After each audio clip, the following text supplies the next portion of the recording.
लग्नाचे दागिने म्हणजे श्रीमंत पेशवाई दागिने. नाशिकचे सुप्रसिद्ध सराफ मयूर अलंकार सराफ. ताज्या बातम्यांसाठी नाशिक न्यूजच्या YouTube चॅनलला सबस्क्राईब करा आणि बेल आयकॉनला प्रेस करा.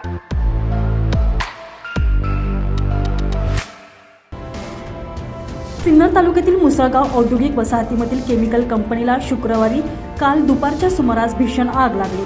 घटनेचा अंदाज येताच कंपनीतील कामगारांनी सुरक्षित स्थळी धाव घेतल्यामुळे या घटनेत कोणत्याही प्रकारची जीवितहानी झाली नाही. मात्र कंपनीतील ज्वलनशील रसायने आगीच्या भक्ष्यस्थानी पडले, त्यामुळे काही वेळातच आगीनं रौद्ररूप धारण केलं. परिणामी कंपनी आगीच्या विळख्यात सापडून कोट्यवधी रुपयांचं नुकसान झालेलं आहे. शॉर्ट सर्किटमुळे ही आग लागल्याची परिसरात चर्चा असली तरी अद्यापपर्यंत अधिकृतरित्या कुठलेही आगीचे कारण स्पष्ट झालेले नाही. दरम्यान आगीचे लोट इतके भयानक होते की 25 किलोमीटर दूरपर्यंत आगीचे हे काळे कुट्ट लोट हवेमध्ये दिसत होते. मुसळगाव औद्योगिक वसाहतीतील नाशिकचे उद्योजक संदीप देशमुख यांची अधिमा ऑर्गॅनिक केमिकल ही कंपनी आहे.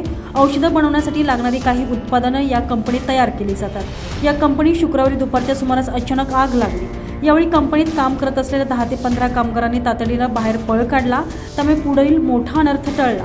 आगीची माहिती मिळताच नाशिक महानगरपालिकेच्या अग्निशामक दलाचे 3, कोपरगावचे 2, सिन्नर माळेगाव MIDCचे प्रत्येकी 1, आगीची माहिती मिळताच नाशिक महानगरपालिकेचे अग्निशामक दलाचे 3 बंब, कोपरगावचे 2 बंब आणि सिन्नर माळेगाव MIDCचे प्रत्येकी 1 अग्निशामक बंबाच्या मदतीनं आगीवर नियंत्रण मिळवण्यात यश आलेलं आहे.